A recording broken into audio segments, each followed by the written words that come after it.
Yan. So, ito yung nagustuhan niyang pwesto. Baka nainitan siya. Baka this is too hot for him. Pag nilalagay ko kasi siya sa ibabaw, no? So, what I'll do, I'll just push it here para mainit pa din. Ayan. And then, nasingit ko dun yung oxygen. So, okay na muna yan.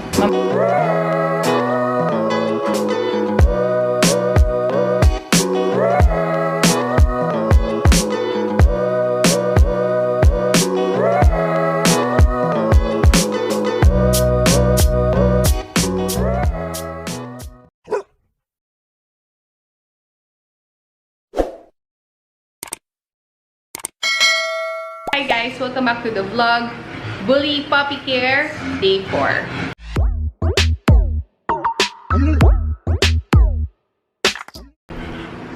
Ito, si Mami. So far, nakikita ko, nag-increase naman yung milk supply niya, no?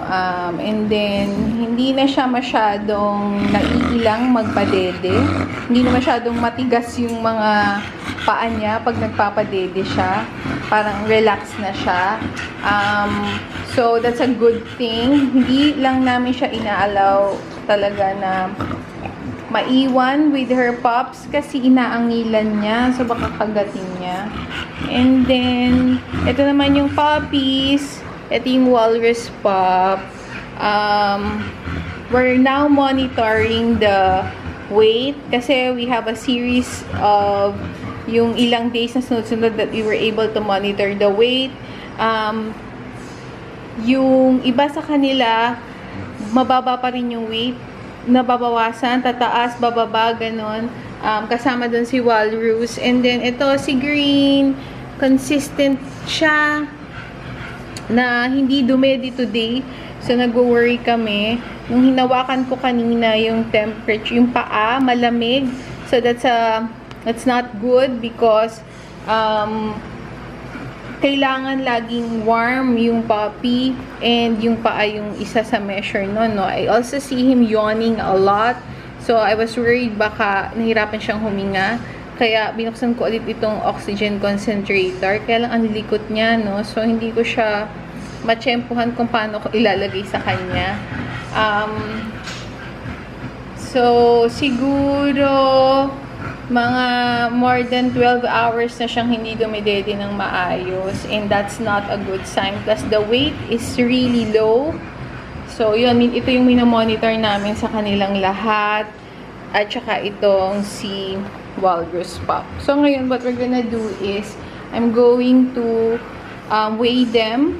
For today, I usually weigh them after a 24-hour cycle para nakapag-feeding kami ng isang buong araw, and that's how we'll see if it's improving. So, ito nakikita ko talaga siya nagyoyon. So, what I'll do siguro, I'll hold this a little bit close to him para, meron siyang oxygen. I really think, something's wrong. Hopefully, maabata namin, no? So, we'll see. But, first things first, yan. So, ito yung nagustuhan niyang pwesto. Baka nainitan siya. Baka this is too hot for him. Pag nilalagay ko kasi siya sa ibabaw, no? So, what I'll do, I'll just push it here para mainit pa din. Ayan. And then, nasingit ko dun yung oxygen. So, okay na muna yan. Mamaya ko nagagalawin. And then, later, I'll try to bottle feed him. Yan. Timbangin natin. This is si Walrus. 286.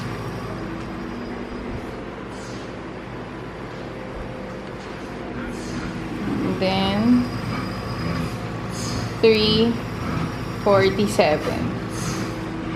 So, sulat ko muna dito before I forget.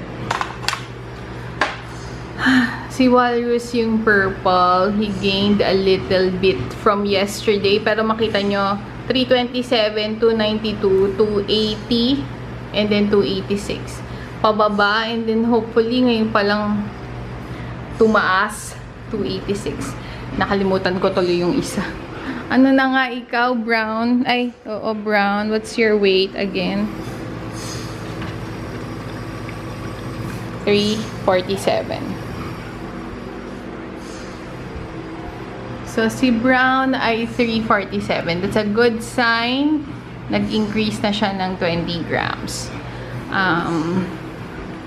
And then, let's see si Pink. Ito, mataas ang ano nito eh. Ang gutom. Charot. 345.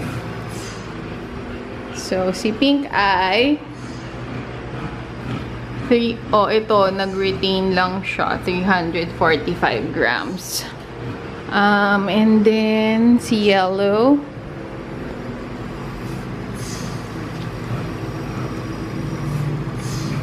$346 also.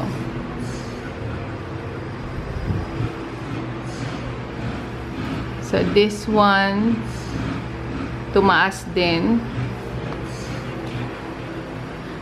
Si Orangey. Let's see. 330.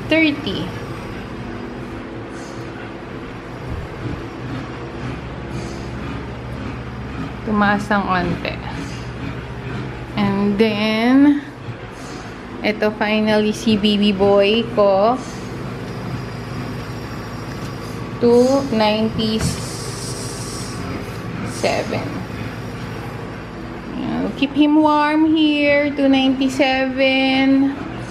Ayan, yung sinasabi ko. That's too low. So, nagpa-fluctuate siya, no? 306, 308, 324, 297. Yan.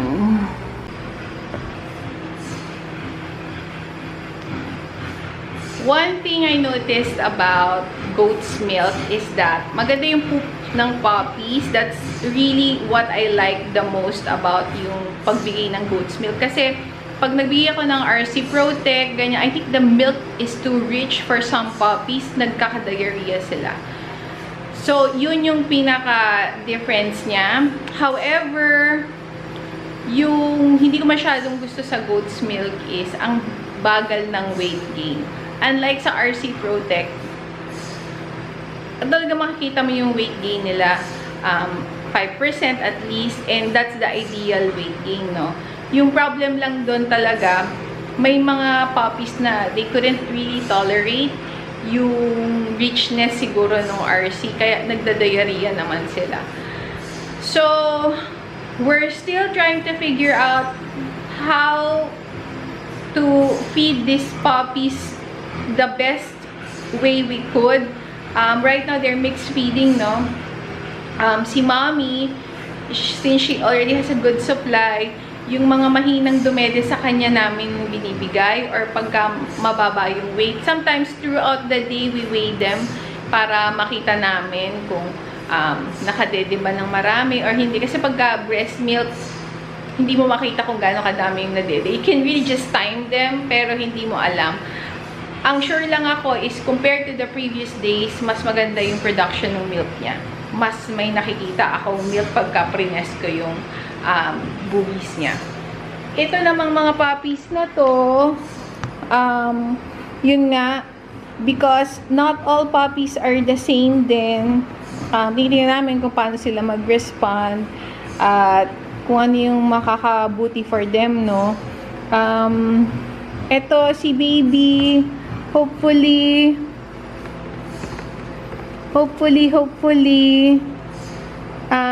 kailangan niya lang ng warmth and he gets back to yung his usual self.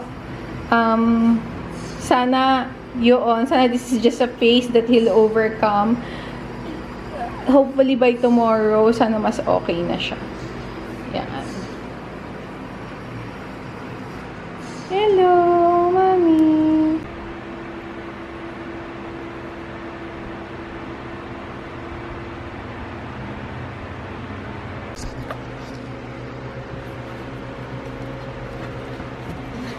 Tapos na ito dumede, guys. Ang likot-likot niya. So, 291, mga ganun. Kasama ko na siya dito sa mga kapatid niya. Dito muna sila. And then, meron ditong warm compress. Kasi nga, napansin ko malamig yung paa niya. Itong si Green. So, nilagyan kong warm compress dito. Nagsisiksika naman sila, no? So, I think they really need the light. Hindi naman sila nainitan. Hindi ko matansya kasi kung nainitan ba or nalalamigan. Sometimes they move here.